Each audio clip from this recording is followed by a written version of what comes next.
Trained by day, Kyle Wigginton podcast by night, all day. Asif, Hassan. Hassan, yeah. Did that work? Yeah, that That works. good? Dude, thank you for coming on today. Thanks for having me. Well, this is a cool podcast, right? But I always love it when I can have intellectuals come on.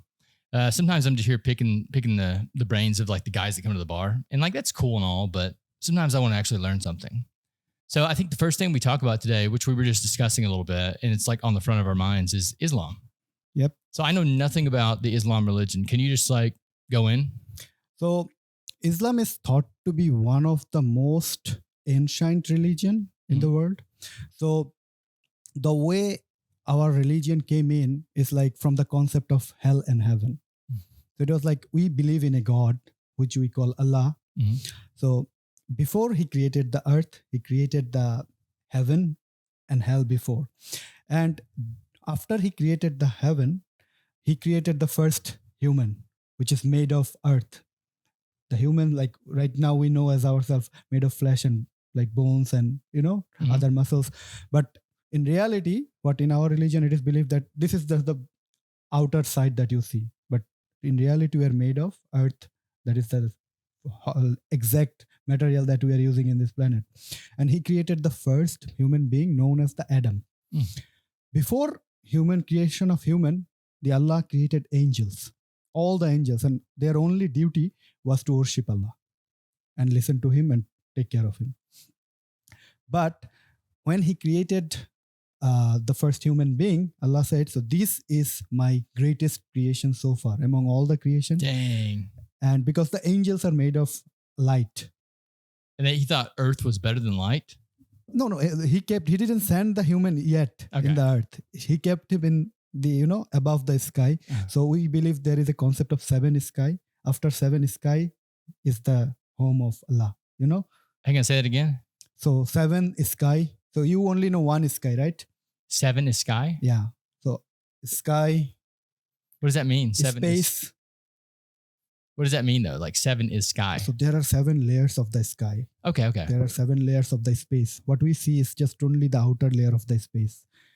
If spiritually you can go beyond 1 space, 2 space, 3 space, 4 like extra space. dimensions, essentially. So there are 7 dimensions, and after that you're going to find the actual kingdom of Allah, where he used to keep all these angels who are worshipping them. And suddenly he created one guy from the earth, and he's telling all the angels that you have to worship this. You have to recognize that this is my greatest creation. Oh, wow. They all were happy, the were they? angels agreed except one. And he is known as the shaitan. He's like, no, I am made of light. I am more powerful.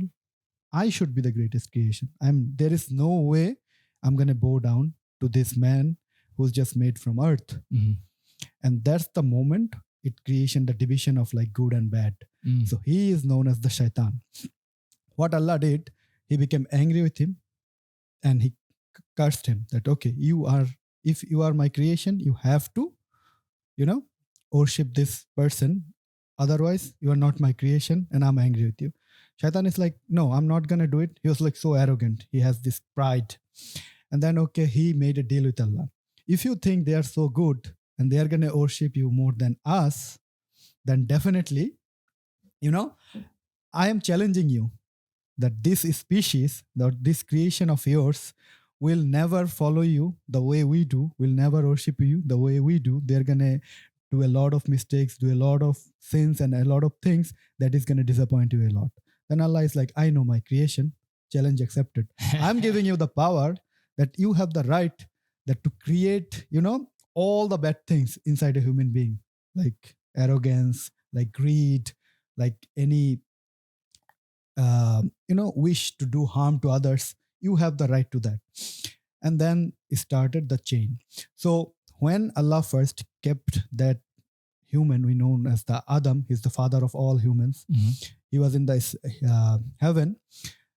He was feeling alone. So everyone needs a, partner. So Allah created a partner for him. There was one day, Allah told everything that heaven is so good, so beautiful. You have everything here. Just there is one tree. You are not allowed to go to this tree and eat the fruit from this one tree only. You have to, keep yourself out of it. Give that expectation or give that greed of eating those fruits. You can like take everything else, enjoy everything else. But human nature, that's how we are created. We are created imperfect. Like not, although Allah says we are the greatest creation, but we are imperfect. So what happened that he and her partner picked up a fruit from that tree that made Allah, a little bit upset. Mhm. And as a result, Allah kicked them out from the heaven and sent them to this earth. And that's how the human generational chain, the chain is started.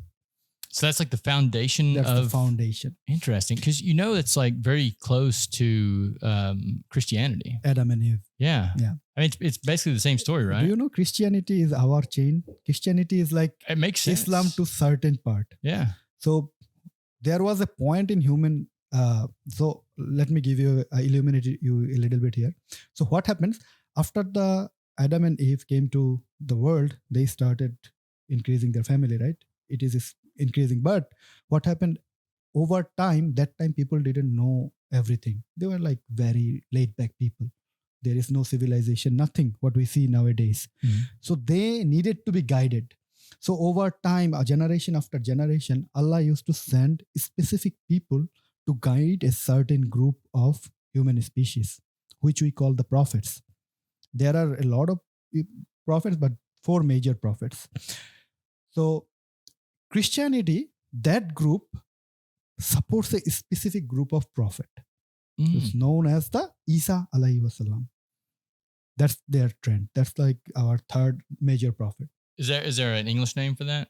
Uh, Is it Jesus? It's the Jesus Okay. who you call Jesus. Yeah. So the thing is, the only differentiate is that after Jesus died, his followers, that community, they believe that Jesus is God.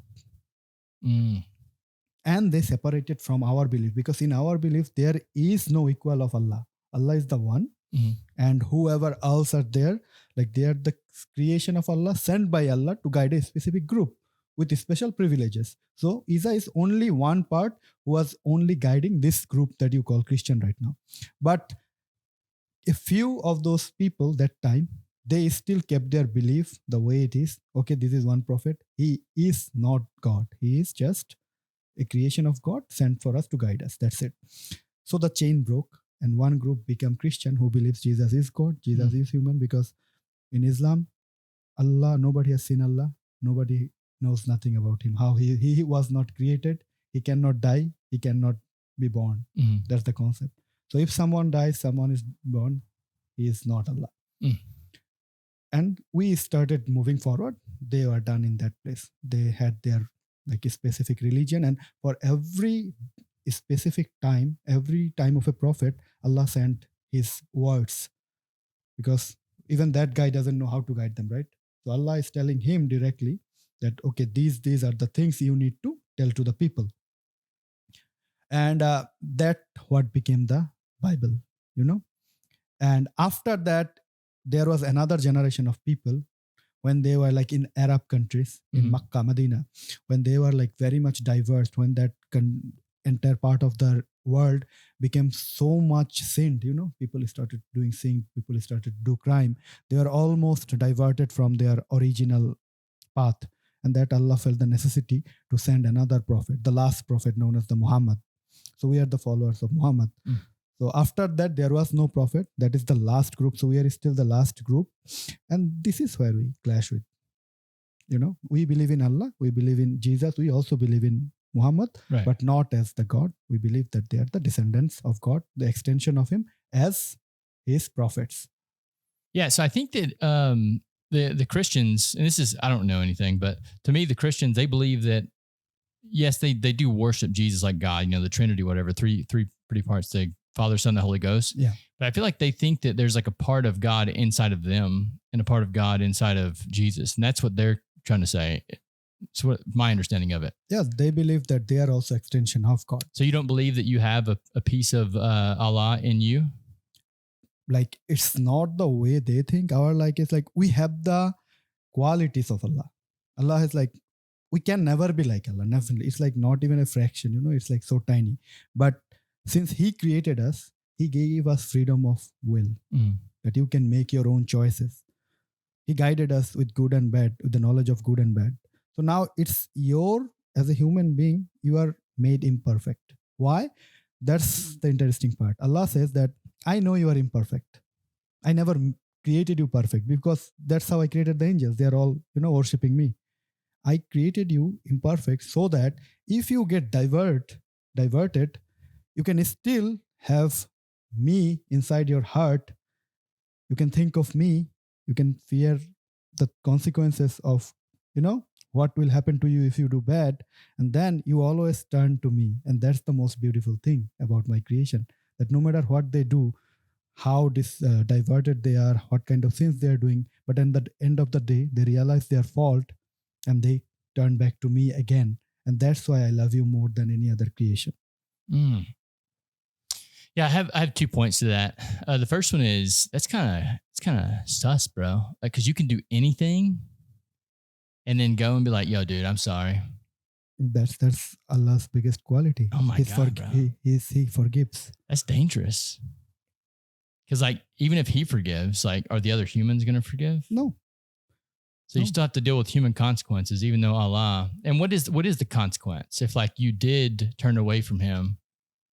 So do you have a hell? Yeah, we have the concept of hell. So there will be a time before the earth will be finished, So there will be a time when among the human, there will not be a single human being who will remember Allah. They will be all around the world doing their own things, like, doing all the bad things possible, doing whatever they want. That is not the learnings that Islam teaches us. And there is not even a single human being who remembers Allah. The moment that happens, there will be a mass destruction. There will be like rainfall in the earth for like continuously for 40 years. And there will be drought for a longer period of time that will destroy the entire human generation. And that will be the end of humankind. Everyone will die. And then Allah will resurrect everyone.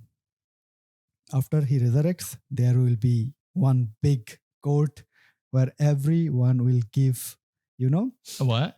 There will be a court, like just, the good people, bad people. A coat? Yeah, a court or a judgment day. Okay. In the judgment day, Allah will judge everyone. So everyone will come forward one by one and Allah will show them everything they have done in their lifetime. So nobody can say, I didn't do it, because he knew everything. Yeah. He saw everything. He has recordings of everything. So he will show it. And then there will be a measurement scale where all your good works and all your bad works will be put together.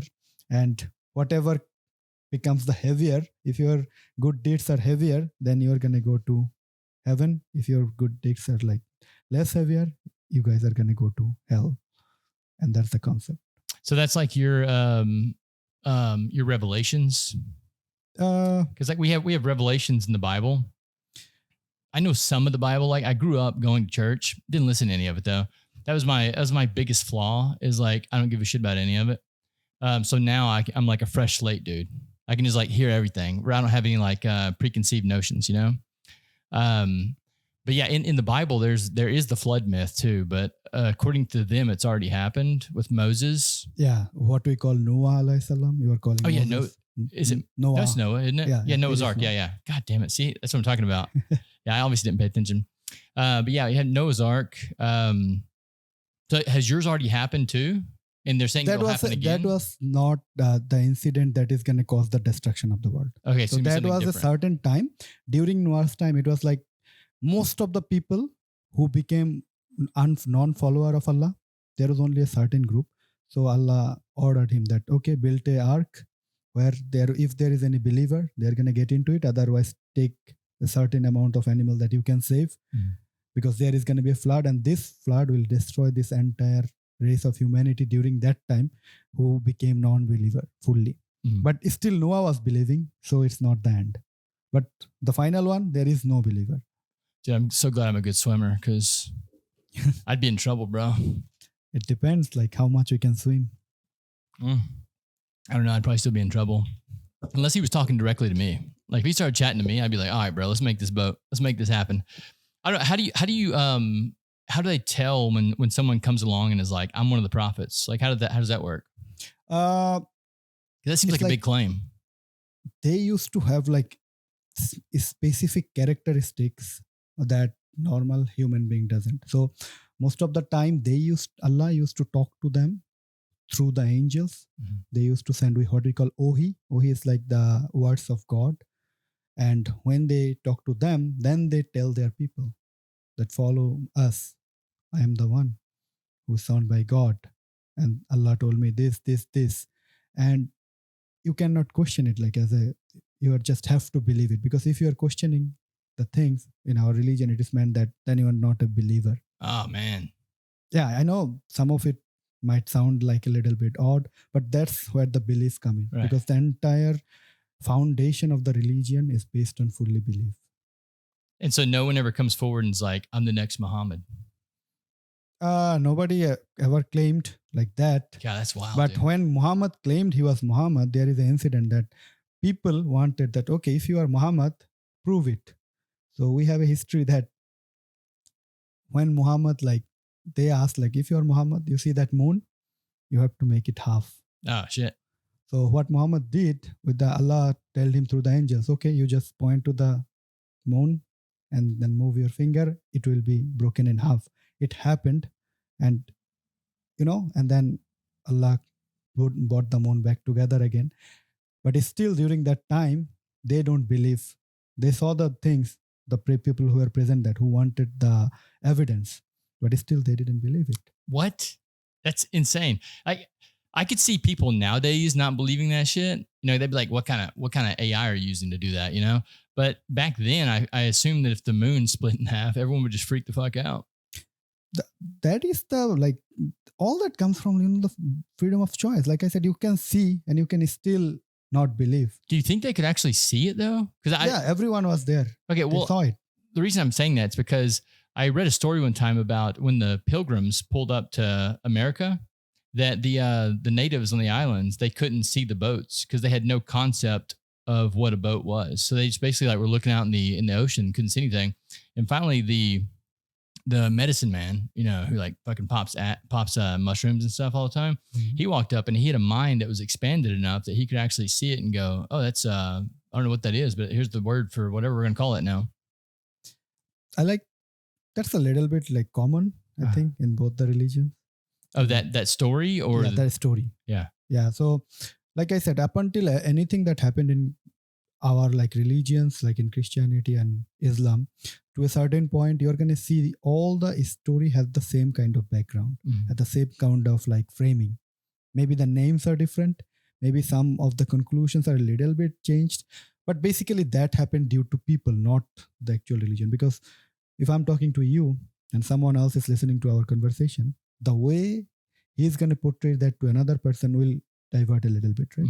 Then the other person tells another person that will divert a little bit. Right. And as you know, all this Bibles, they have been changed over time, not fully, but people renewed it. People write it again. So there have been made corrections. Or mistranslated. Yeah, mistranslated. So things changed. For example, the Quran, our Bible or our main book of religion, that is in Arabic, right? So now if people in Bangladesh, they don't know Arabic much, not everyone. Some people do. So someone will translate it. While he is translating it, he can intentionally or unintentionally change certain things. It doesn't have to be changed the full thing. Maybe just a little portion from, it's a 500-page thing. So you just change a little bit of some of the major things, major wording of God. So you just altered it. Yeah, that could really fuck some things up. That can fuck you up badly. Yeah. That can fuck the entire religion or the entire believer badly. Because they are going to grow up believing that shit. Mm-hmm. So this is where we still have the loopholes, and that creates the divergence of the religion and portraying to people in different way. I wonder do you know one of the differences in our Bible from yours? Like I said, the names. If you are going to find in the Google, you are going to see, give me the list of names in Christianity, in our major people, and how they are resembling to the names of Islam. It's going to see you a name. So this is Isaac. Isaac is known as this. Jesus is known as this. So they are the same people, the same story. The people who are recording the Bible, who are writing the Bible during that time, they actually changed. what happened. So those are like the differences. Other than that, the framing is fully same. The goals were fully same. You are going to see the storyline is fully same. Only last thing is changed. Okay, so Jesus told himself that he is God. In our religion, we don't have that. Jesus, like Isa, he is a prophet. He's a firm believer of Allah, and he will be reincarnated. He will be back. He is not dead. Allah took him away from this world, and he will be back. Mm-hmm. After, like, because there will be a big war between the believers and non-believers before the earth like is finished or earth is destroyed fully. Mm-hmm. And he is going to come back and he is going to lead that war. And during that war, Christian people and Islamic people are going to like fight side by side against the non-believers. So we cannot deny that Christianity, we believe in people. Yeah. It's just only one belief, that we just only don't believe that Jesus is God. So if we deny that there is no such thing as Christianity, that's a major part of our religion. But is that going to cause a conflict in the battle if you're battling against somebody and he's like... No, because Isa is going to come, Jesus is going to come, and he's going to clarify these things. Okay. That, no, I am not God. God sent me. Yeah. And now you are brothers to the Muslim people are brothers to the Christian people, and now you guys are going to fight side by side, and you are going to yeah, dude, take this war forward, and you are going to win for the sake of the religion. So who would you be fighting right now? I'm a believer, so I'll be fighting you're going to fight all the non-believers. Okay, so who doesn't believe in Islam or Christianity at all. Okay, so it's just those two. Yeah, only those two. But what about, you said Muslim too? Muslims and Is Christians. that the same thing? Yeah. Okay. So Muslim, Islam, and Christianity, those three are going to be fighting together, and you'll be fighting against everyone else. Yeah. Is that going to be a battle, or that's going to be a battle? Yeah, I mean, I think you guys like the biggest religion, right? Islam? Right now, I know that there was a time we are the biggest religion, but now the world is like, many people say we are Islamic, but how much they follow, that's the question. Dude, they're going to be the ones that get killed, For example, look at right now, it's a situation that is happening in the world. We don't have freedom of speech. Oh, yeah. So out of the pressure, many people don't even want to say that which religion I'm following. So if people are changing in certain conditions, if the conditions become more extreme, who knows? They might not say I'm not. Yeah, that was one of my questions last night when I was chatting with GPT about what we were talking about earlier, is whenever the people started integrating back into society, why didn't they just hide their religion, if they knew it was going to be a problem? Because the certain group of people that we can't speak of, they weren't welcome anywhere on the world after the war. They were welcomed at one specific part. Yeah. Actually 3 spots, but they only picked one. Yeah. So, I mean, they gave them 3 options. But I mean, the fact that they weren't welcome anywhere, I don't know where I was going with that. What point was I making? I am not sure. You wanted to talk about them a little bit? No, we better not. Let's stick with Islam. Yeah. So like, I know you guys, when you're like praying and stuff, you have to, it's a thing, right? Yeah, it's a proper, we have attire, how you have to dress, and how you have to clean yourself before the prayings, and what is the procedure that you repeat during certain part of time of the day. Mm-hmm. And every time it's the same process, but the duration, it's like different. For example, sometimes you do those movements in particular way for like 2 times. Sometimes you do it 4 times. So every time you are like standing up and going to, bow down to God. That's like one cycle. So in the morning, it's like there are some things that are mandatory. You have to do it. And some things that are like optional. Like you can do it. If you do it, it's good for you. If you don't do it, you will not be a sinner. So in a day, there are 50 mandatory cycles. Every day? Every day. So in the morning, you do like 4, and then in the afternoon, it's 12. And then just before like evening, it's 5th. In the evening is, it's 3rd. In the evening is 4th. And at night, before you go to bed, is 5th. Within this 5th cycle, the total amount of those movements you do is like more or less 50 times, what we call 50 rakat. And that is the mandatory one till now. Is it like praying, or is It's it like praying. Okay. It's like praying. So you recite the words of Allah from the Quran during that time in a certain way. And then after the prayer ends, you pray to Allah for your forgiveness and everything. That's a lot of work, dude. Not everyone follows that, to be honest. I'll be fighting against you. I used to be one, but now, things change. I'll just meet you on the battlefield. I'm not doing all that shit. Let's hope that we die before that battle happens. I'm assuming it will. Hopefully it's not tomorrow. That'd be crazy. I'd be like, dude, I guess I'll see you out there. See you on Bourbon Street. That's where the battle's going to go down, probably. Hopefully. Yeah, the religion is a big thing. Like, I personally think human can alter anything. What do you mean? Like all the religions, there should be a root. Like, let's forget for one moment that, focus on a certain religion. But everything starts from a point, right? Mm-hmm. You and I were just a part of the stream, but we don't know where that stream started, to be honest. Exactly.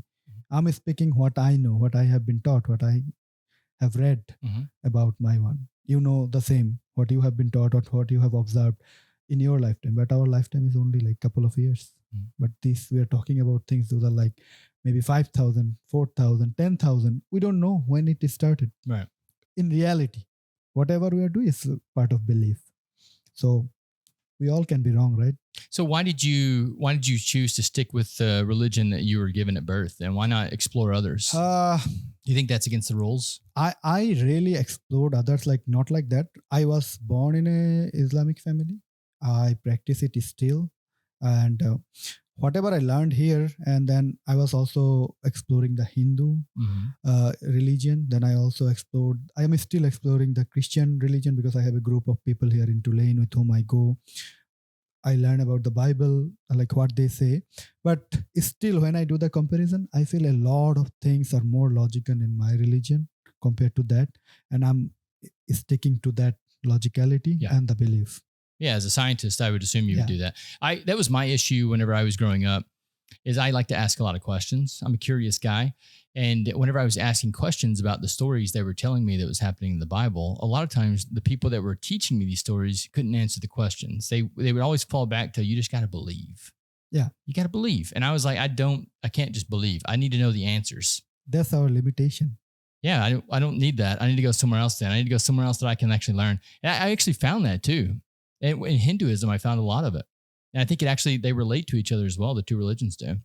Okay.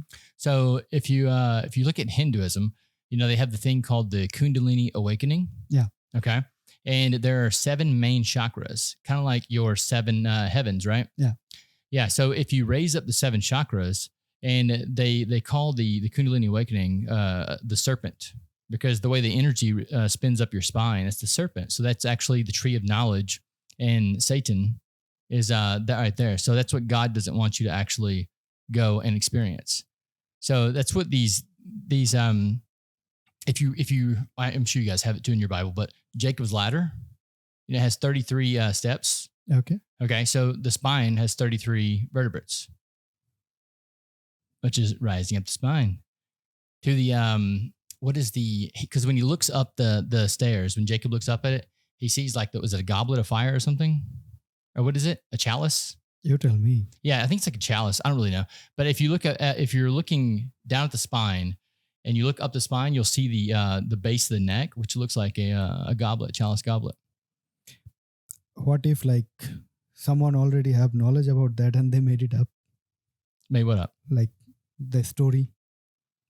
Like the Kundalini awakening? Yeah. I mean, I feel like there's validity to it. Yeah, definitely. The reason I feel like that is because I've experienced some very weird things whenever I do the pranayama meditation. Have you ever done pranayama? Oh, no. I only did guided meditation. I'm in the beginner level, dude. Oh, bro, you got to get into it, man. It'll change your life. But one thing I would like to mention is Kyle, if you see, take any religion,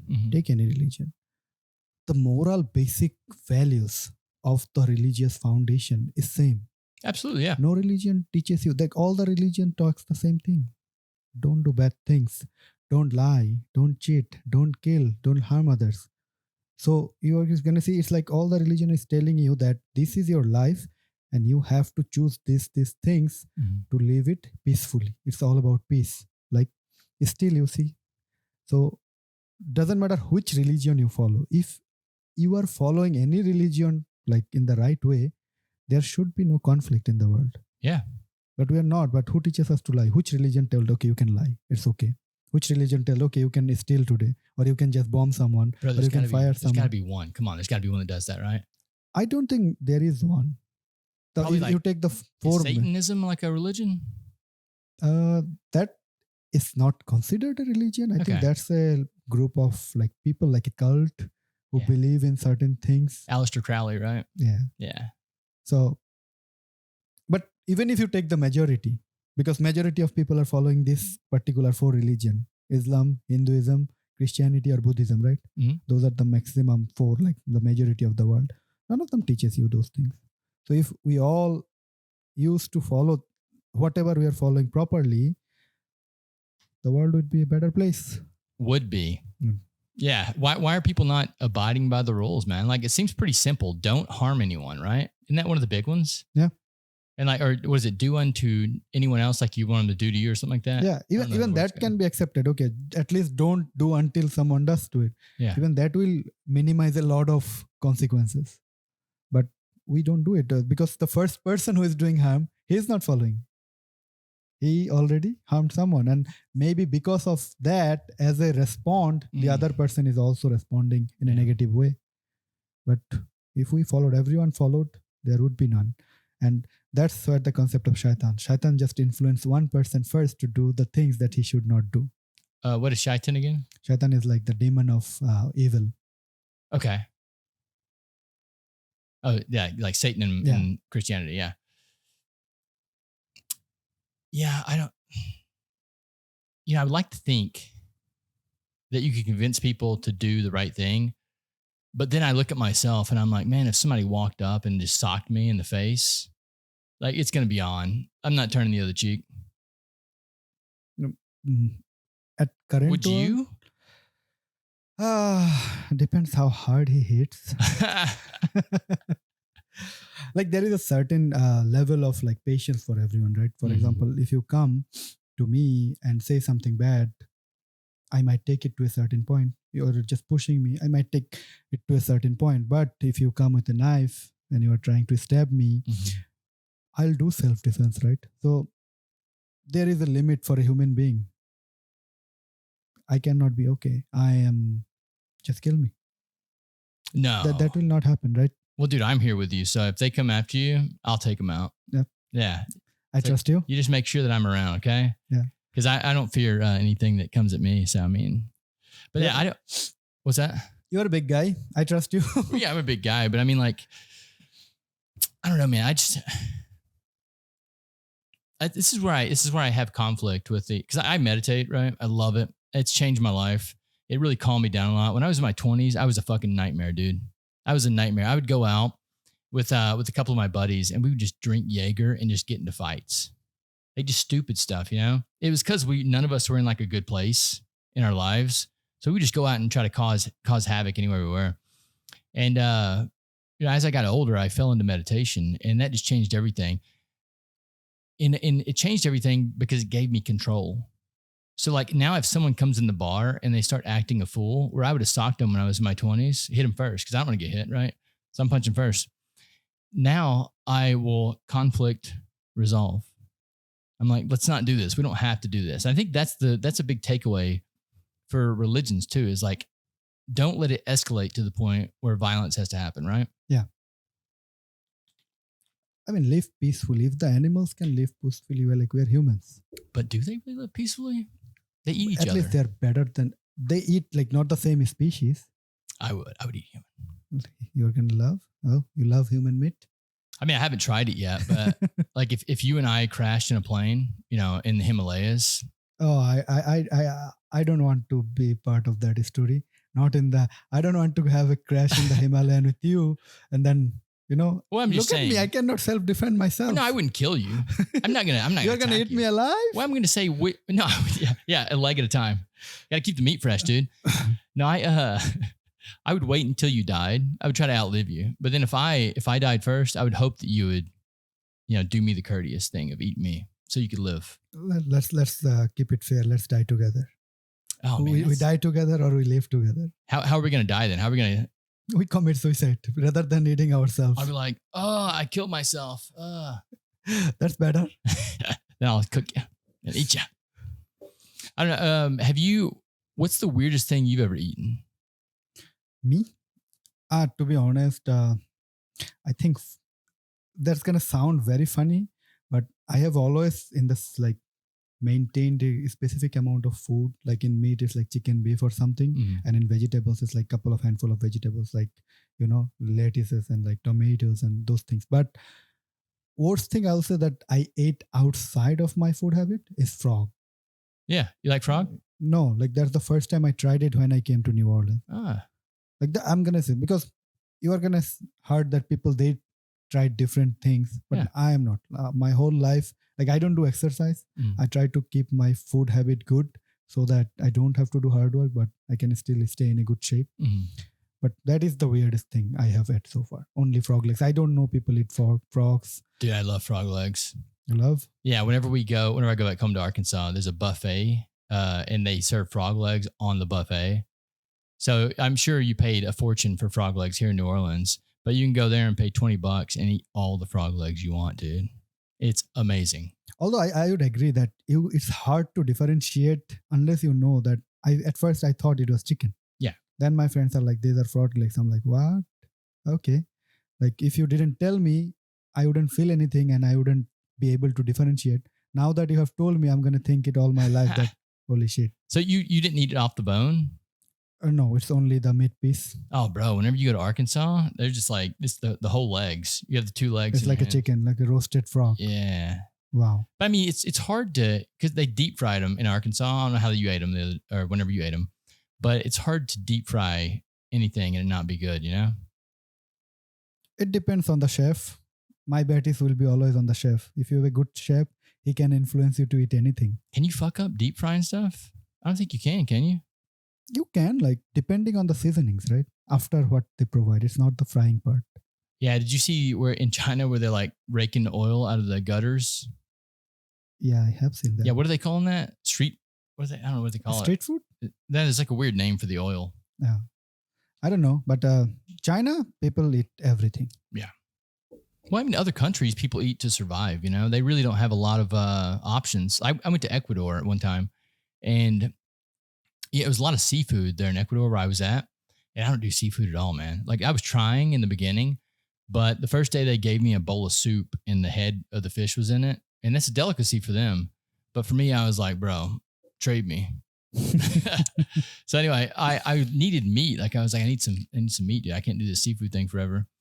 So we go to this restaurant and I asked them for a steak and they brought me the weirdest tasting meat ever. I have no clue what it was, but I ate it and the next day I got a little sick.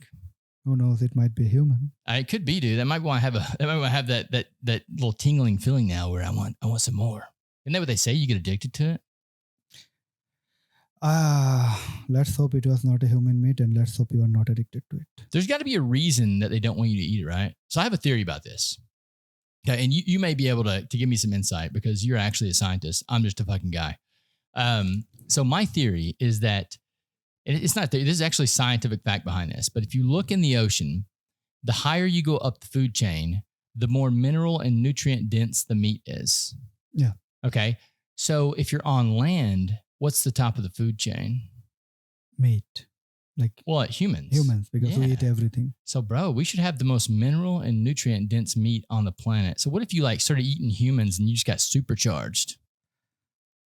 That can turn into a chaos. For example, right now when eating humans are not allowed, if someone is hungry and he cannot afford it, he steals from a shop. Mm. But if humans are like, you make it available, and if he is hungry, he will not ask your permission and might start eating you. First kill you to eat you. So things can get out of hand in that way. That's true. But I mean, if you were really that hungry, who cares about the laws anyway? If you're about to die. it's like many people do that in like you said, there have been cases in history where people did these things for survival. I know still I saw a couple of videos in YouTube, a specific group from India. They're like, I like eating human flesh, and they're living on human flesh. And the reporter asked them that, do you eat like them alive? They're like, no, we wait for them to die because, and they're like, where do you find those dead bodies? It's like every day people are dying around the world. You just have to collect it. Yeah, it's so weird though, man. I mean, I guess we do eat dead animals too. So I guess you just got to harvest the meat before the meat starts putrefying. Like people would love to, if you like you said, we like to eat animals, but not dead animals, but we like, so if human meat becomes very popular and we make this rule that you can do that, then people will definitely find a way to cut them properly and eat them. Like, okay, these are our criminals. They are in the jails. We're going to hang them anyway. So why don't we kill them and make a good roast and beef and eat them? God, dude. You know, those things can happen. Yeah, I think there's movies about that actually. They just make them into Soylent Green. Wasn't that the drink they were drinking at one time? And whenever the people got too old, they turned them into juice. Ooh. But you didn't think the podcast was gonna go here, did you? Nah. Well, there was something else I was about to make a point about. What were you just saying? Oh yeah, no, there's a person here in New Orleans. How long have you been in New Orleans? Me? I have been here, like it's almost about to complete my second year. Okay, did you hear the story about the guy? I think he was in Chalmette who chopped his girlfriend up and then stuck her body in a freezer out back of their house. Or like half of her was in a freezer out back, half of her was in their van. They had like a van they fixed up. Holy shit. No, I have no idea about that story. Okay, it might have been like before you got here then. Maybe. Yeah. After coming here, I only heard about one murder that took place in Marigny, and then a couple of incidents in like downtown, in the bars, like the shooting and everything, but haven't heard that story. So definitely it's before I came here. Well, I mean, that's a lot of blood, dude. To kill somebody and chop them up. That, you have to understand the sentiment of that guy. Like, he doesn't have any human values. Even if you kill someone after cutting them, the dead bodies and moving that, so they are living in a different dimension. I cannot even imagine how that they can do it. I can understand the girlfriend part, like we all have issues, but doesn't mean you kill them. So you think the guy is just like a psychopath? Yeah, definitely. Yeah. And there is a certain point when you stop feeling the emotions that make you afraid, the emotions that make you think twice of doing something, because we human beings are fully run by emotions, right? Mm-hmm. So every feelings that you have is generated from a chemical reaction in your head. Either that can go right or that can go wrong. So if it goes wrong, then you are going to lose one part of feeling a particular emotion, and after that emotion is not present anymore, you can do those things. For example, right now, like I said, you're not going out and slapping anyone, right? Because you have an emotion that, oh, this is bad, this is not right. What if whatever is making you feel like that emotion is gone? Then you can go and... That was me in my 20s, dude. Yeah, I don't know what that was. That was alcohol, dude. I mean, alcohol does a lot of it, yeah. Jägermeister. That's why I always it's like within limits. I'm a man of limits. Yeah, I don't even really drink much anymore, man. I'm a huge fan of the THC. I think that's been a life changer for me. BCD? THC? The THC, yeah. We were serving it here until our license got bogged around. But people now take the pills, right? That has THC. Oh yeah, there's like edibles. Yeah, there's all kind of stuff. Yeah, but I mean, I prefer that now over alcohol because alcohol gives me hangovers because I'm old. Yeah. How old are you? 38. You are old, dude. How old are you? I'm 30. Oh, you're getting there, bro. You're getting there. Yeah, I have my time to try out all the crazy things. Huh? Yeah, I mean, what are you gonna try out? Oh no! Right now, I'm trying to stay away from the things. Yeah, so you're in school. Okay, we'll actually talk about some relative things now.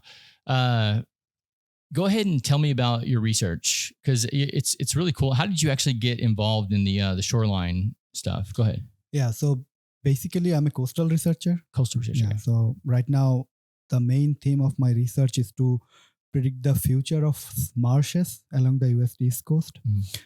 as you know, I come from Bangladesh. Bangladesh is a tiny country, and our entire south is like in the coast. So these cyclones, tropical storms, they're very common in our country. And whenever that happens, a large portion of the country's south is affected by those storms, affected by those hydrological events that causes harm to both environment and people. From there, I got the interest. Okay, this is the particular problem I want to work with. So when I came here first, I got to see this like amazing thing, or not amazing in a good way, in a negative way, that is happening in coastal Louisiana. It's like the Louisiana is losing its coastal wetlands. And you know, these wetlands are like house of this amazing ecosystem, like the marshes and the sea grasses and everything, you know, the mangroves. And as you are losing those lands, there is no place for those species to survive or to regrow, right? You need land for that. So the more we are losing the land, the more their survival is extinct. So what's happening to the land? So first of all, you know, the sea level. So a 1,000-year period after the first industrial revolution, sea level is started to rise more than before. It is always rising, right? As a process of nature, because the ice is melt. There are concepts like glacial and interglacial period in human history.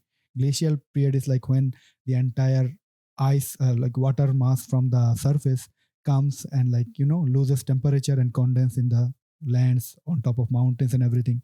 This is where the movie Ice Age came from. And then they start to naturally melt and contribute water to the sea. That's a natural process. But after the Industrial Revolution, what happened? We have more industries, we have more carbon dioxide in the atmosphere, we have more people, we are cutting down trees. So the intake of those carbon dioxide is like reducing. So more open carbon dioxide are in the atmosphere. When carbon dioxide is such an element that traps heat, so whatever heat is coming from the sun to our earth, it cannot bounce back fully. A portion of it is reflecting, but that is way lower than it used to be in the natural condition.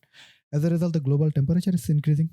So the ice sheets that were supposed to melt 100 years later are melting right now. That has been accelerated. So more water is going to the sea. As a result, sea level is rising. If you go 100 years back in the 19th century or the like 20th, beginning of the 20th century, sea level was already rising at a higher level. If you see recent research, the past 3 decades, the sea level, that rate of changing sea level has doubled. When it is doubled, what happens? 2 things. First, our land is grown by the sediment the rivers are carrying, right? So now the rivers are carrying sediment at a rate which is lower than the water level in the ocean is increasing. So you don't get enough sediment and enough time to build the land that is necessary to keep up with that water level. On top of that, we are doing a lot of anthropogenic activities, such as building levees, creating dams and barriers that is impacting or hindering the natural flow of sediment from river towards the sea in the deltas. We don't think about that shit before we build one? We know, but we think about other things more. For example, you need to create levees, you need to create dams to protect yourself, right? So we are protecting our life at the same time. But that is causing harm to the nature. We are saving ourselves at the cost of nature. Why don't we just move to a different place? Where are you going to displace? The world is already populous. Like if you tell that to the people of Louisiana, hey, let's move from Louisiana. We are losing our wetlands. You know what is the rate we are losing the wetlands right now? Is it bad? It's like we are losing 1 football field every second in the coastals. If you take the chunk, like a small chunk, entire coast of US. Like a square footage. How is that even possible? Yeah, it feels like impossible, right? But it is happening. So every day you mentioned like every second you are losing like this much, a tiny inch from one coast. But now you accumulate it to the entire coast from Florida to Texas. Yeah, it's not sustainable, man. Like how long can that last? Or like what's the option? Well, how long can that last? That depends on the question. Then what would be the future of sea level change?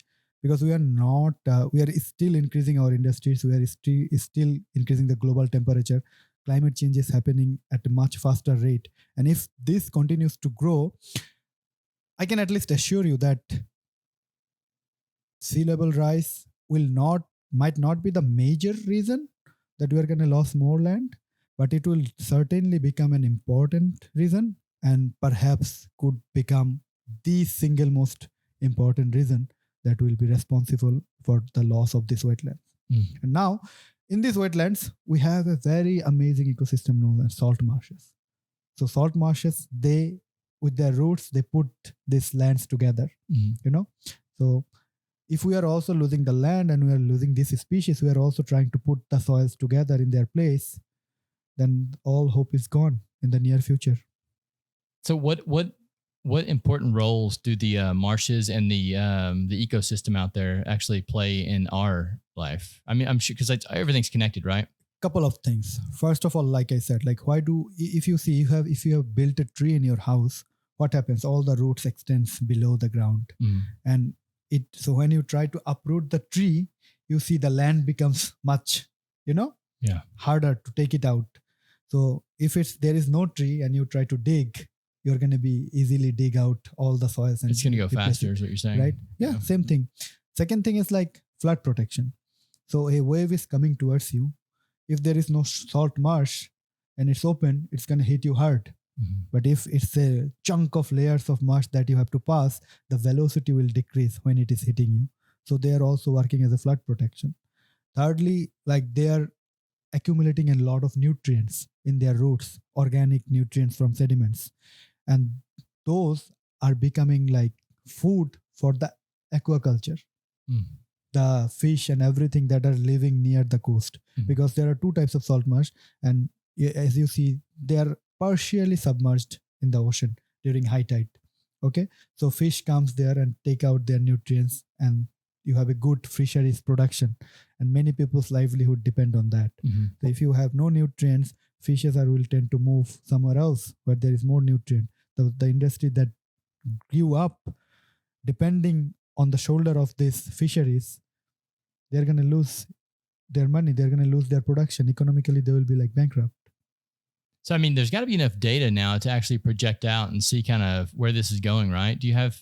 Yeah, we have enough data. You just don't want to, you're like, I can't say it. It's too, like I can give you an estimation, like Louisiana from 1900 till now has lost, the sea level in Louisiana has rise like 5 times compared to what it was in 1900 and right now. And it has lost almost 25% of its coastal wetlands. That's crazy. Yeah. So is the same thing happening in Bangladesh? In Bangladesh is same, but we have a very good mangrove systems in the coast. Like half of our coast, at least 1/3 of our coast has mangrove protection.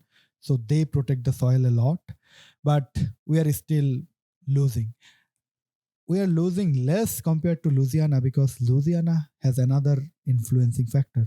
It's the oil industry. They are, Oh, you were saying something about this. Yeah. Yeah. So you are going to see, if you go to the coast, you have huge oil production facilities. So they are draining out fluid from the subsurface. And that is contributing to the sea level because the sea is rising at the same time your land is going down. Yeah, I'd never thought about that. I never imagined that was a thing that would actually happen. That is the thing. I assumed that there was just like a big cavern down there.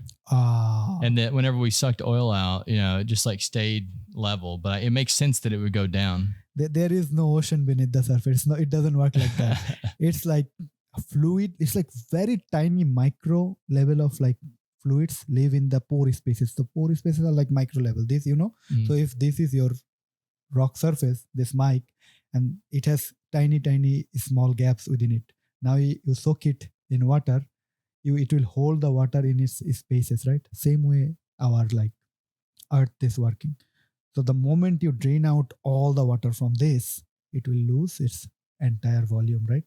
And then to compensate that volume, the entire mass that is on top of our surface will go down. Yeah.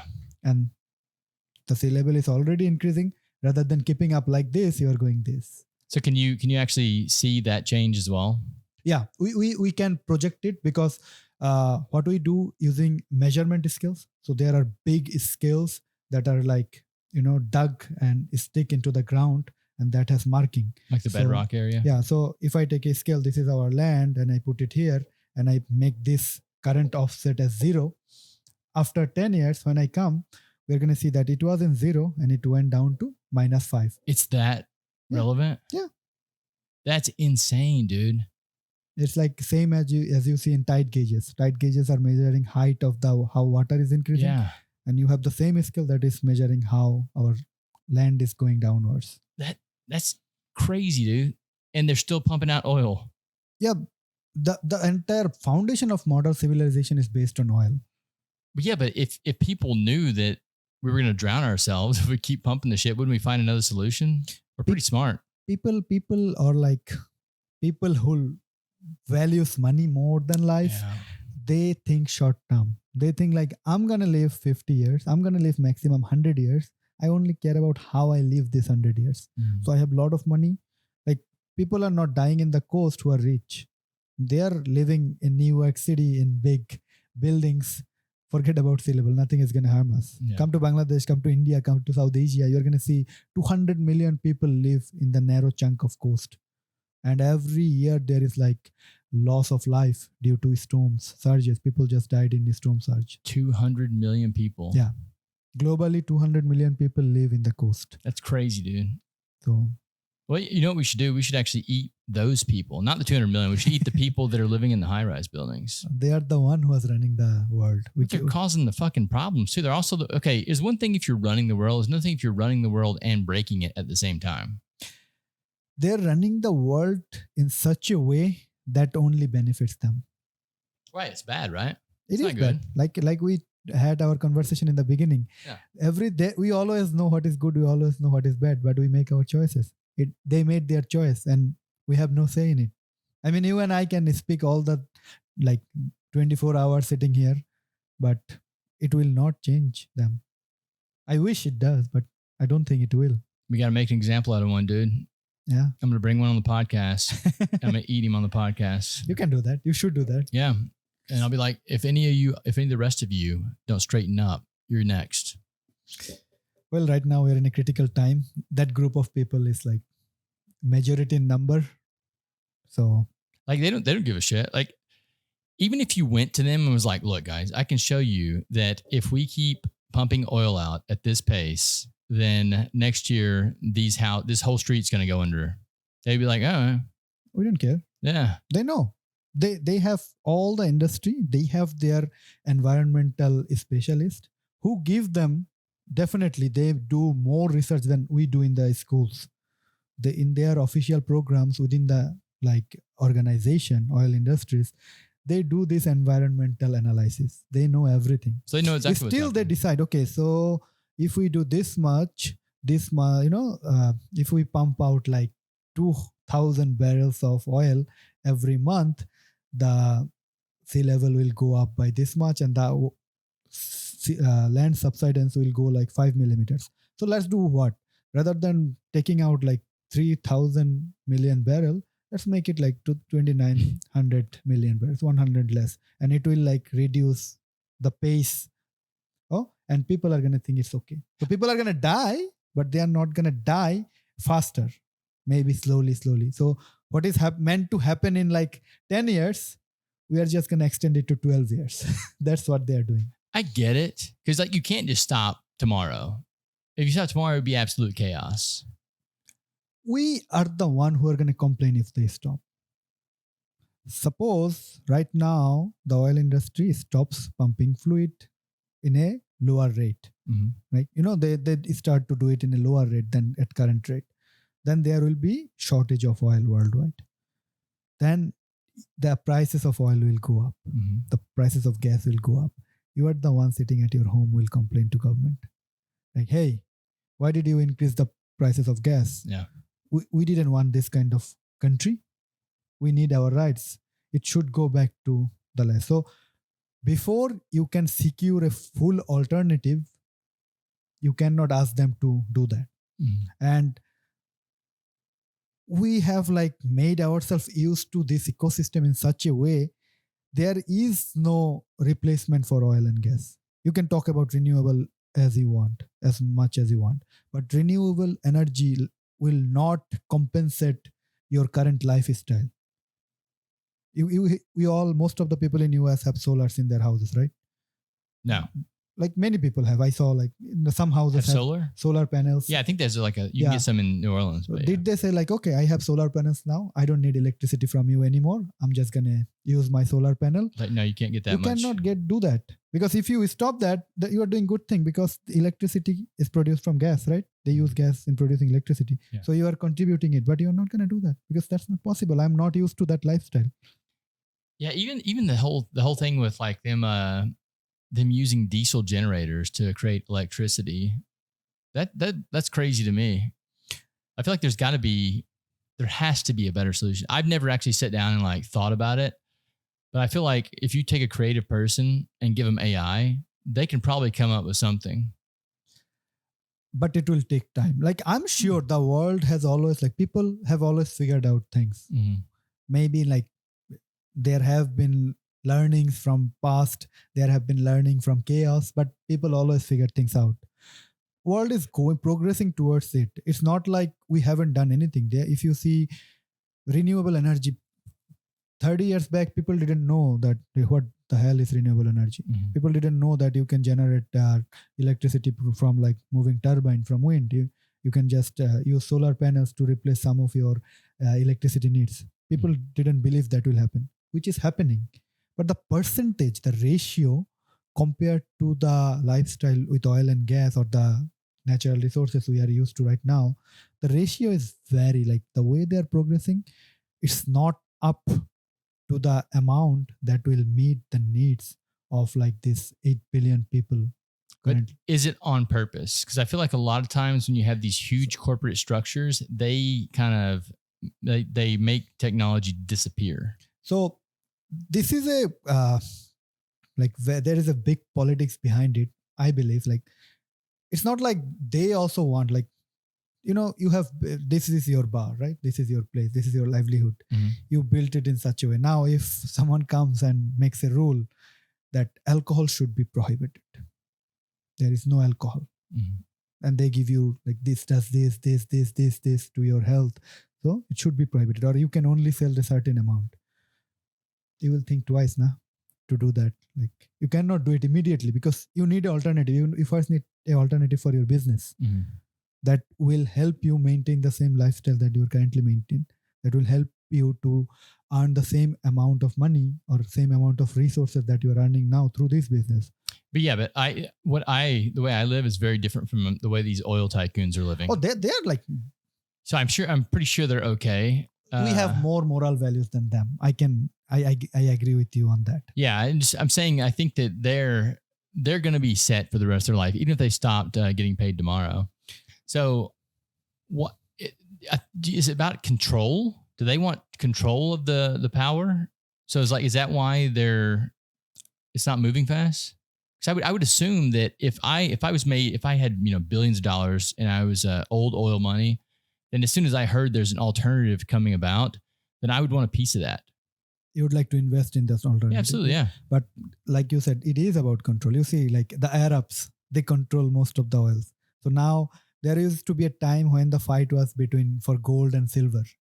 Then now it is more about dollars and oils.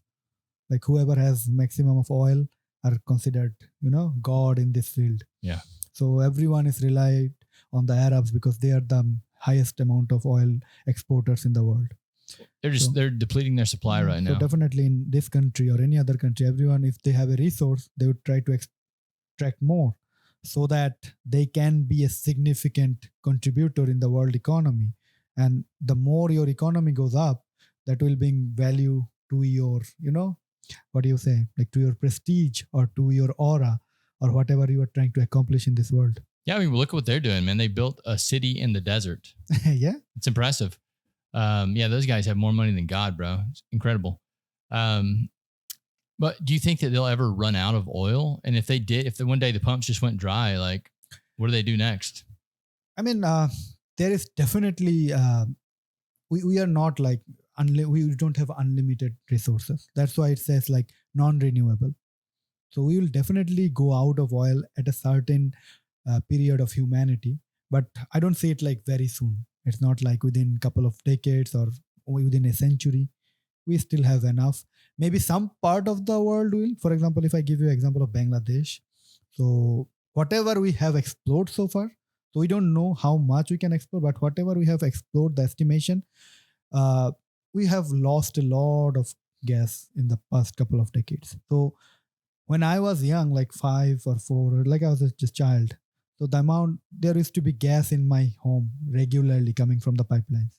We can just keep on the stove going and going and going. Natural gas, you mean? Yeah, before natural gas. Before coming here, the situation of my house in Bangladesh was like we used to get gas for a certain amount of time in the day. Like from morning to 12, there is no gas. Even if you keep your stove, it is not going to burn because they couldn't supply to everyone at the same time. There is shortage. So it is happening in different part of the world, depending on the population, depending on the demand. For example, Bangladesh is 5,500 square miles. Like that's 1/5 of Louisiana. And we have a population over 200 million. That makes no sense to me. It's insane. Yeah. So that's why we are running out faster. Well, US, if you take an example, you have like, you can make like 100, or not even 100, you can make thousands of Bangladesh on top of US. But you have only a population of like 350 million, which is like, we are half of your population. But per person resource is limited there. So you have to extract more there. But here, even if you keep extracting, you will be able to meet the demands of your people with a like more duration than we would be able to. Yeah, I often think that there's a strategy behind us buying all the Arabs' oil right now, that we're trying to deplete their supply first. That way we have ours whenever they're gone, you know? So geology plays a very vital role in this. So because oil and gas all depends on geology, which geographical part you are in and how is the subsurface geology is. So like, what do you mean? Give me an example. Like oil is not like if you have a big land doesn't mean you have a lot of oil there. It depends like how the layers of rock in those lands are and whether there is a potential for organic materials within those rocks or not. So US is a big country. Africa is a big country, right? We are all big in the amount of land. But still we don't have as much oil as Arabs have. They naturally have it. God just placed them. What was there that is now dead and underground? So oil, the way oil is produced is like if something gets buried, any organic material, either it's a tree or either it's an animal, over a longer period of time, they decompose. Could have been forced, huh? Yeah, and under a certain amount of temperature and pressure, depending on where they are buried in the specific time, at what depth, and what is the temperature and pressure there, they convert these organic materials into oil or gas. If it's the temperature is more and the pressure is less, it's gaseous, and its temperature is like more, but pressure is also more, then it's mostly oil, liquid form. So, there was a time called Cretaceous, Jurassic, when humans were not here. The dinosaurs were present in the world. And all in the Ice Age, it shows like a big asteroid hit the earth that caused mass destruction of the dinosaurs, right? So I believe as a person that is the point that was determined which part of the continent will have more gases, oil and gas. Because after those species died, definitely dinosaurs or species that time were not eventually like uniformly distributed along the world, right? It was distributed like maybe in some portion dinosaurs are more, in some portion dinosaurs are less. So now if they died, majority of the dead body is in a certain part of the world and they have been buried over time, like billions of years.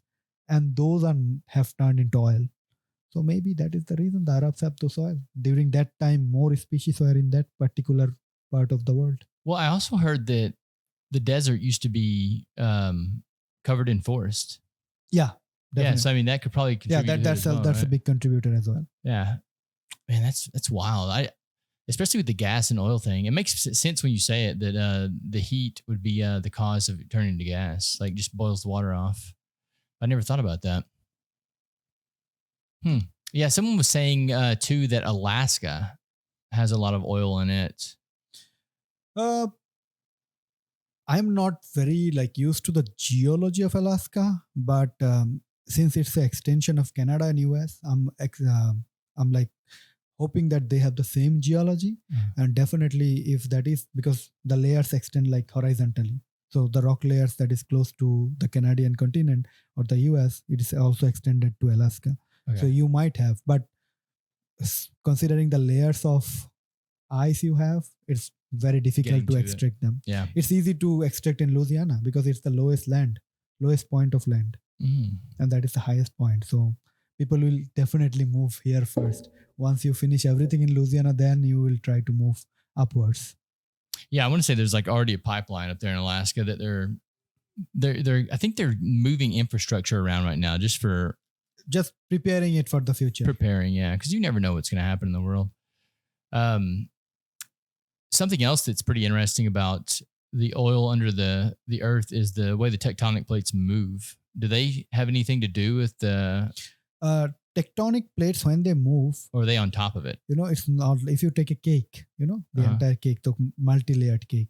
So when tectonic plates are moving and they are subducting in a plate boundary, so one plate is going under the other plate. Normally the heavier plate is going under the lighter plate. Only the top crust of the cake is going down. The other layers are intact. They are known as the mantle. So only the upper solid part of the earth is going down and melting. And oil and gas doesn't form in those layers. They form way below than that. Oh, really? So, yeah. So crust is like how many kilometers? Like, maybe a couple of 100 meters. And then you are extracting oil from like 5,000 meters, like 5 kilometers, 4 kilometers. How did it get down there? Isn't that wild? The world our world is like 4.6 billion years old. So you think it was that long ago that all this happened? No, Jurassic happened like almost 650 million years ago. And, if you leave this place like here for like 2 years, after 2 years, when you come back, you're going to see a lot of dust on top of it, right? Although it's closed, there is no environment here. But if you keep it open in the environment and you come 5 years later, you're going to see the amount of dust is more. Same thing is happening in our world. So when there was no presence of human beings and there was mass destruction, after that, the nature continued its process. So all those things have been buried by layers of sediment. And those layers are like kilometers over kilometers over kilometers. That's why we call it sandstone, because those are the sands that under huge compaction converted into stones. So is the planet growing? Not growing. So it's like whatever you grow here, it's getting destroyed somewhere else. So when the plates are tectonic moving. So here, look, this is the plate. It doesn't grow more than this. When this is going down it is creating a tear in the other side of the plate, right? It is moving away from some portion. And there is a break. And that break creates a fracture in the Earth's surface. Using that fracture, the hot lava and magma, they come out at the surface. And then they cool down and they create new plates. So whatever you lost in the convergent boundary is being created in the divergent boundary. So the total mass is more or less always constant. Interesting. Yeah, so wild. And it's just compacting on top of each other. Yeah. Yeah, I saw a video a while back. It was of a river. And they basically time-lapsed the river. It might have been over like a couple of years or something. And you can see the river doing this right here through wherever they were at. It's crazy how much the earth actually moves. But the fact that our brains only perceive time in a certain way, we can't actually see the earth as a living being. Let's take plate tectonics, right? Plate moves like 4 to 7 millimeters per year. Yeah, it's nothing. So as your life, and that also if let's hope that you are going to live 100 years. I hope you live more, but let's assume for the simplification of calculation. So when you are born at 0, plate started moving at 4 millimeters per year. After 100 years, it's 4 into 100, 400 millimeters per year. Means how much? If you divide it by, convert it to meter. Oh, I don't know, bro. Math. 400 divided by 10, it's like 40 centimeters. So 40 centimeters is like nothing. From here to here. Yeah. So if the plate has moved that much in your lifetime, Definitely, naturally, you will never think of it. But if you convert it now to billion years scale, like 4.2, so let's take 1 billion years. 1 billion years, I don't even know how many zeros are there. Like 1,000 million? 1,000 million means like 1 million has 6 zeros. These are big So numbers, yeah. 1,009 zeros into 4 millimeters. Now it's a big number. Yeah. Now it's like couple of hundreds of meters. Now you can understand how much we are losing. So it's all about the time frame. So when we talk about time in human history, the maximum we talk about like Bronze Age, Stone Age, Rock Age, those kind of things, which are like maximum goes back to 5,000 years ago. That's what the record we have. But when you talk about geologic time, it's like huge. It's like we're talking about billions. Yeah. Whenever you actually are whenever you're looking at the data on something, carbon dating it, you have to find organic matter, right? Yeah, you have to find organic matter. It's not about always carbon dating. You can do other isotopes also. Like what? Uranium dating. So there are isotopes. Carbon is one of the isotopes that is mostly used because most of the organic things we are trying to date, they have they were present in a very recent time, like in the geologic scale. It's doesn't reach the billion year time frame, but maybe you're trying to find out million years. And carbon is easy to use to find out shorter time frame incidents or events. So that's why it is more famous. So we date it and we say, okay, so right now, whatever we have, like this is your entire phone, right? This has a structure. Yeah. So you found a structure of a skeleton of a human being. So you know the volume, you know the size, dimension, but all the bones doesn't have same amount of carbon, right? So, but we can determine from science that, okay, a healthy human skeleton should have this certain amount of carbon the moment it dies. Whatever skeleton I got, it has like 200 gram less carbon or this percentage of less carbon than it should have in an ideal condition. Then we decide how much time it will take for that particular carbon to, being destroyed from the entire skeleton. Where does it go? It goes to the nature. Okay. It turns into like different things and decomposes over time. What can you carbon date oil? No, you cannot. You can only carbon date like things that have been like skeletal carbon. Okay.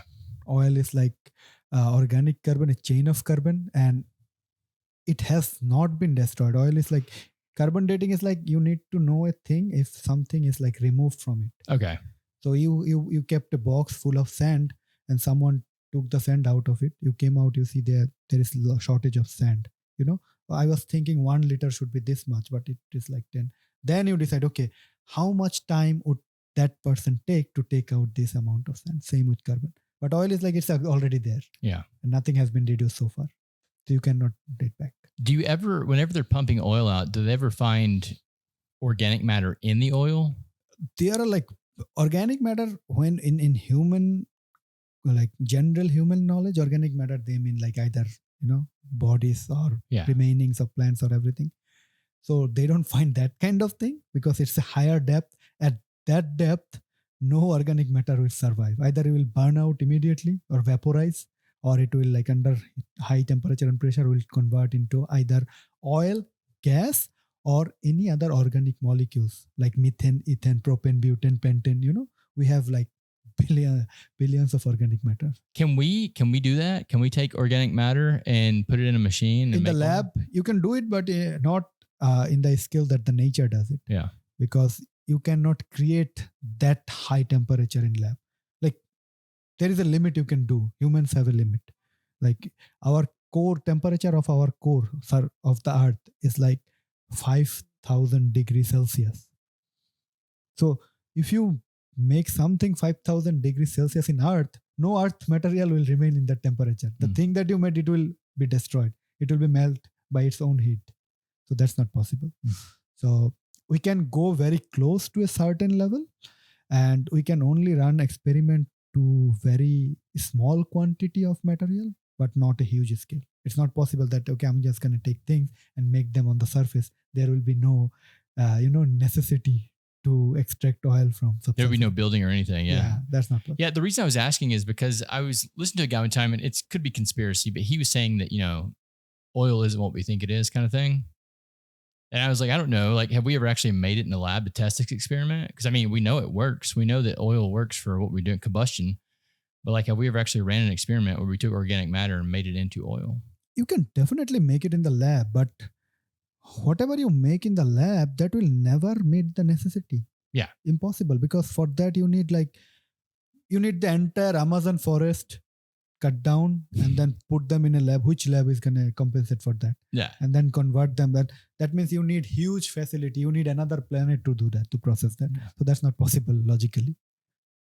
It's a good thought for the future, though, whenever we start inhabiting other planets, right? Yeah, maybe Elon Musk can figure out something. He's looking for habitable planets. So well, so we know there's an issue with the coast, and this is what you actually study.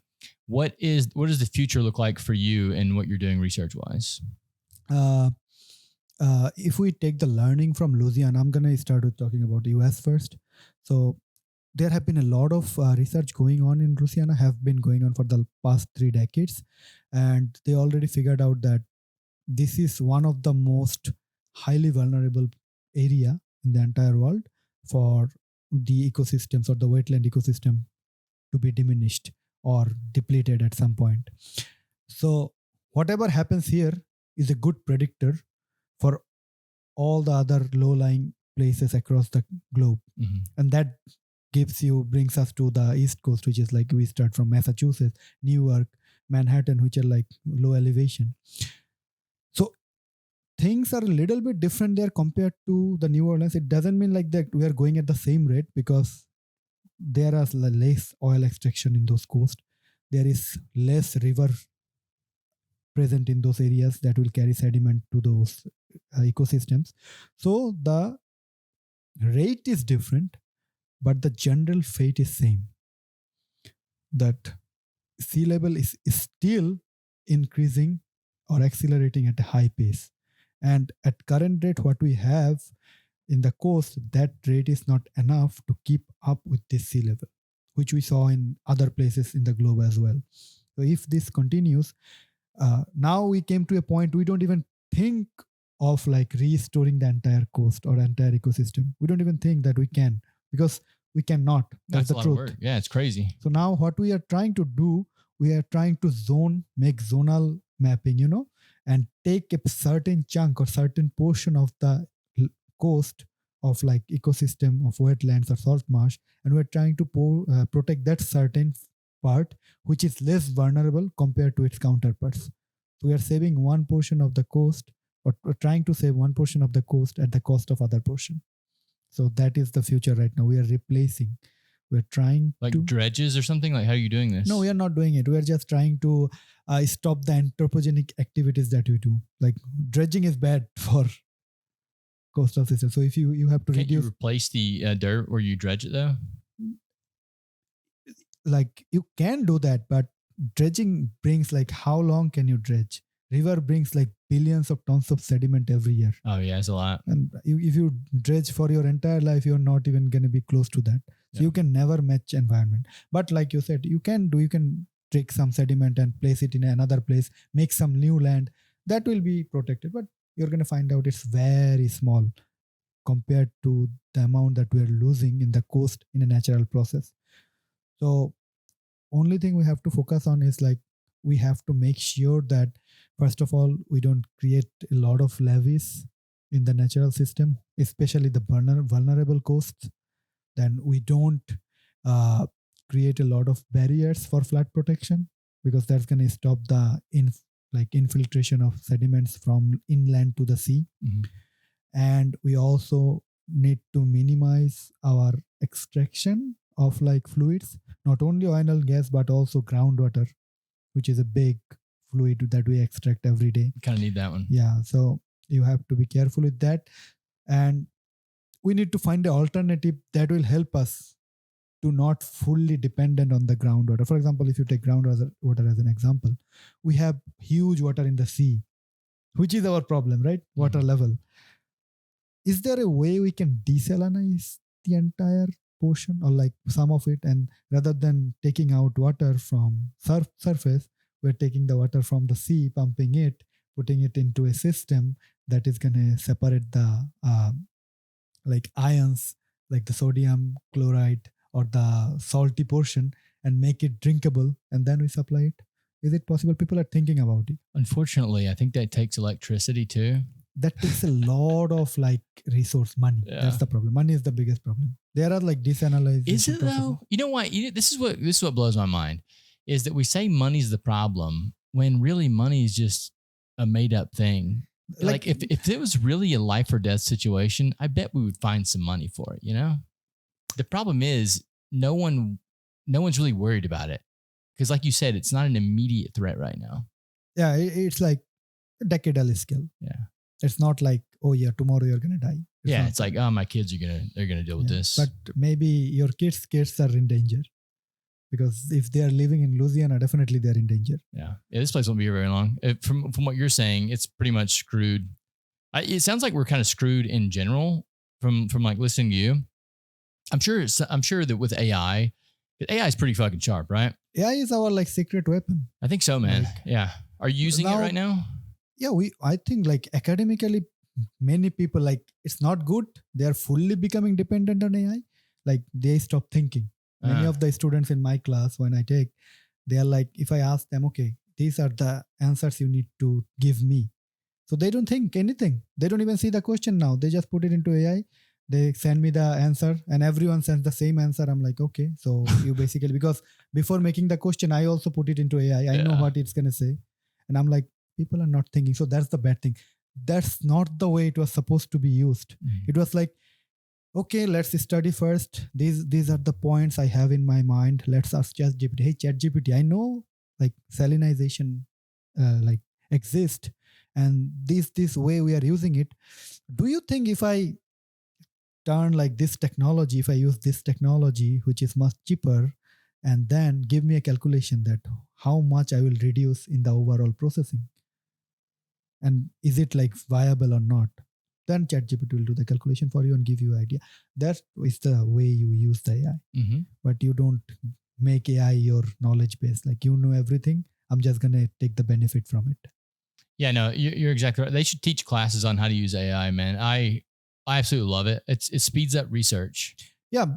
Like AI I think AI is a modern replacement of knowledge gathering. How? If you see PhD students like me or scholars in the 1800, what they used to do to get information, they used to go to the library, buy dozens of books and papers, sit down couple of weeks and just to find one tiny piece of information, which is like hidden in one of the books in the middle of somewhere in page number 576, right? Now we are doing the same thing. We are just saving time because we are in the modern age. We are asking ChatGPT, okay, you have read this book. If you haven't, I'm going to upload the book. Tell me where this information is on the book and give me point by point, like just extract the information and give me the summary. We're using the same thing. So AI is not a bad thing, but we need to find a way for every stage of people and teach them how to use it productively. I don't think they want to. I think you're always going to have a certain portion of the population that are just lazy and they don't want to do anything. Not everyone has to. Like, not everyone has to do a PhD like me. Well, yeah, but you said that you're in the same class with these people, right? I teach them. Like they are my undergrad students. So I cannot use the thing that way they are using. So they are using because they are not thinking about the future. I have my undergrad. I have done my master's. So I'm in a certain level. Even if I can do that, I know if I give this answer to general people, what ChatGPT is giving, then what is the point of being a researcher? I'm not doing anything new. So I have to be very careful. Like even if using AI, I'm seeing how it is answering. Then I have to think logically because AI will only give you information that exists. AI cannot predict. AI cannot think.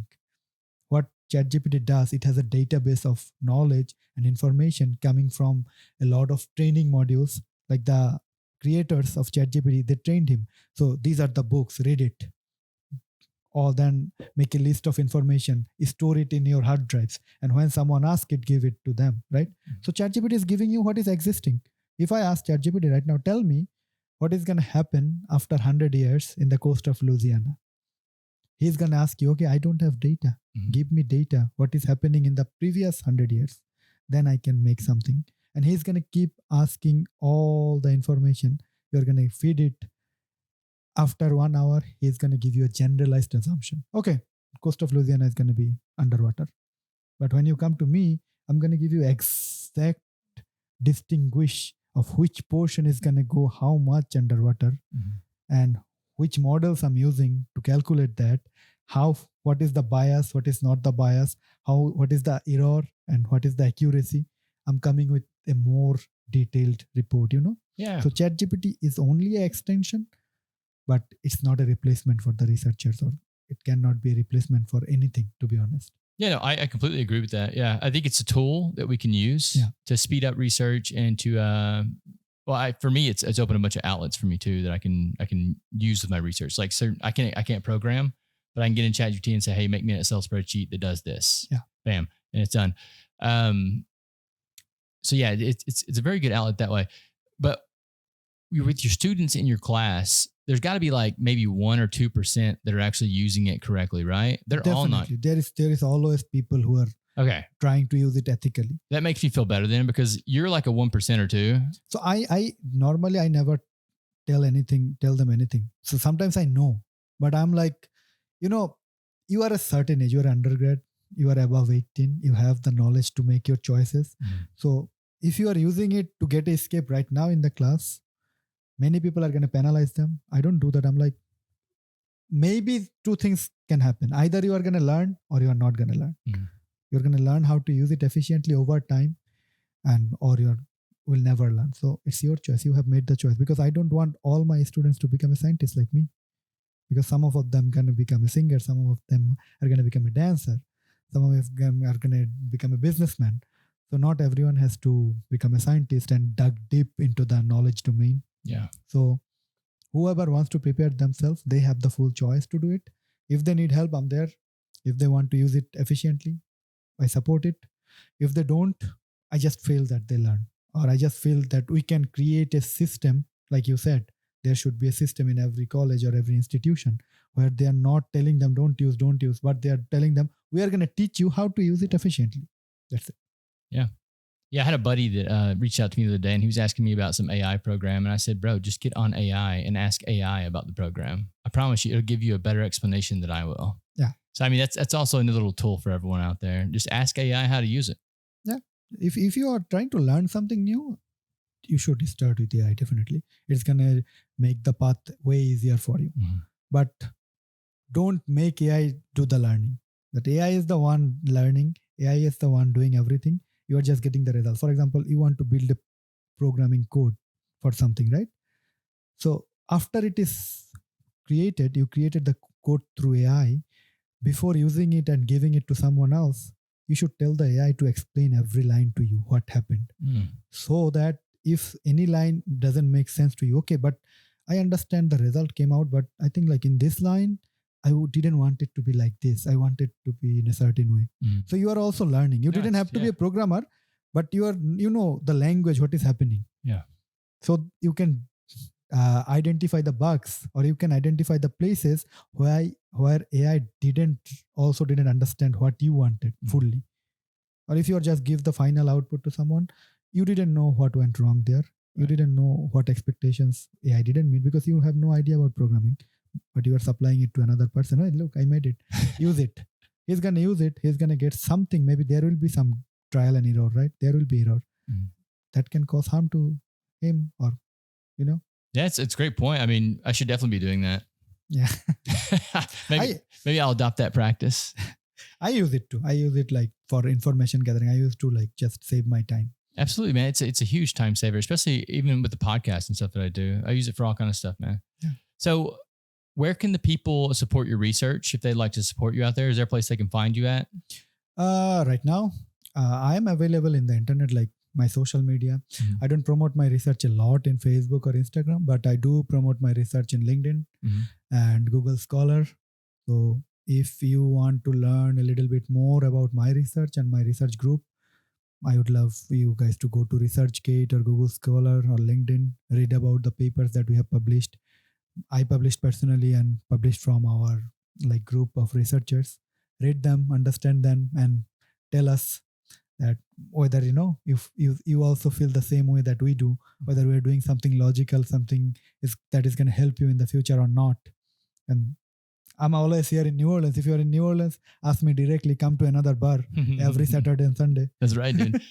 Yeah. So, and I'll put links to your stuff. If you'll give them to me, I'll put them in the bio. Yeah, I'll provide you my ResearchGate link. Yeah, so you guys can just click the links down below and check his stuff out. Man, I think the work that you're doing is awesome.